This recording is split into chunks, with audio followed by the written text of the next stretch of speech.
নিরামিষ দিনে এইভাবে এই রেসিপিটা একবার ট্রাই করে দেখতে পারো। গরম ভাতের সাথে জাস্ট অসাধারণ লাগবে।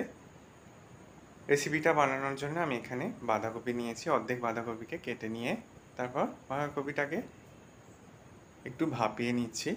ভাপানো হয়ে গেছে, এবার জল ঝরিয়ে নিয়ে একটা পাত্রের মধ্যে নিয়ে নিচ্ছি। এরপর এর মধ্যে নিয়ে নেব বেসন।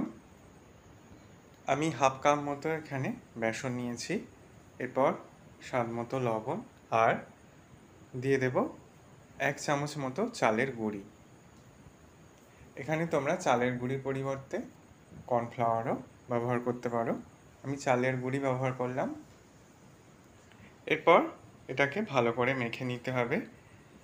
আমি হলুদ গুঁড়ো দিতে ভুলে গিয়েছিলাম, তাই হলুদ গুঁড়ো দিয়ে আবারও মেখে নিচ্ছি ভালো করে।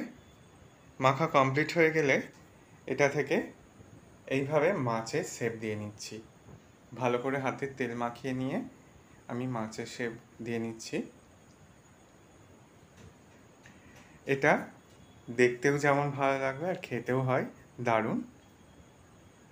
এবার মাছের শেপ সবগুলো দিয়ে নেওয়ার পর তেলের মধ্যে দিয়ে ভেজে নিচ্ছি বাঁধাকপির বড়াগুলোকে। গ্যাসের ফ্লেম লোতে রেখে বড়াগুলো ভাজা হয়ে গেছে, তুলে নিলাম। এতটাই মুচমুচে হয়েছে, এগুলো দিয়েও ভাত খাওয়া হয়ে যাবে, তবে এটা ঝাল করে দেখাবো। তার জন্য ওই তেলের মধ্যেই 5 ফোড়ন, কাঁচা লঙ্কা দিয়ে ফোড়ন দিয়ে দিয়েছি। এরপর টমেটোর টুকরো দিয়ে দিলাম। টমেটোটা গলে যাওয়ার জন্য লবণ দিয়ে দিচ্ছি।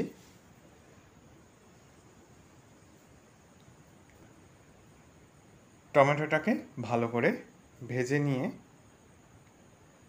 টমেটোটাকে একদম গলিয়ে নিয়েছি। এরপর এর মধ্যে নারকেল কোড়া দিয়ে দিলাম। এটা ডেসিকেটেড নারকেল কোড়া, তোমরা ফ্রেশ নারকেল কোড়াও ব্যবহার করতে পারো। এবার হলুদ গুঁড়ো, কাশ্মীরি লঙ্কা গুঁড়ো দিয়ে দেব এর মধ্যে।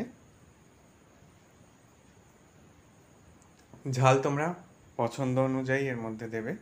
এবার আগের দিনের যে মশলাটা তোমাদের সাথে শেয়ার করেছি, সেই 1 চামচ মশলা এর মধ্যে দিয়ে দিয়েছি। আর কোনো রকম মশলা এর মধ্যে অ্যাড করব না। এরপর স্বাদ অনুযায়ী দিয়ে দিচ্ছি চিনি। যেহেতু এটা নিরামিষ রেসিপি, তাই একটু চিনি দিলে এর স্বাদ বহুগুণে বেড়ে যায়। জল অ্যাড করে দিলাম। এরপর ভেজে রাখা বাঁধাকপির যে বড়াগুলো, সেগুলো এই গ্রেভির মধ্যে দিয়ে আমি এগুলোকে 5 থেকে 6 মিনিট ভালো করে রান্না করে নেব। রান্না করে নিয়ে গ্যাসের ফ্লেম অফ করে দিয়েছি। আশা করি রেসিপিটা তোমাদেরও ভালো লাগবে। ভালো লাগলে বন্ধুদের মধ্যে অনেক শেয়ার করো, লাইক কমেন্ট করতে ভুলো না। সকলে সাবধানে সুস্থ থেকো। ধন্যবাদ।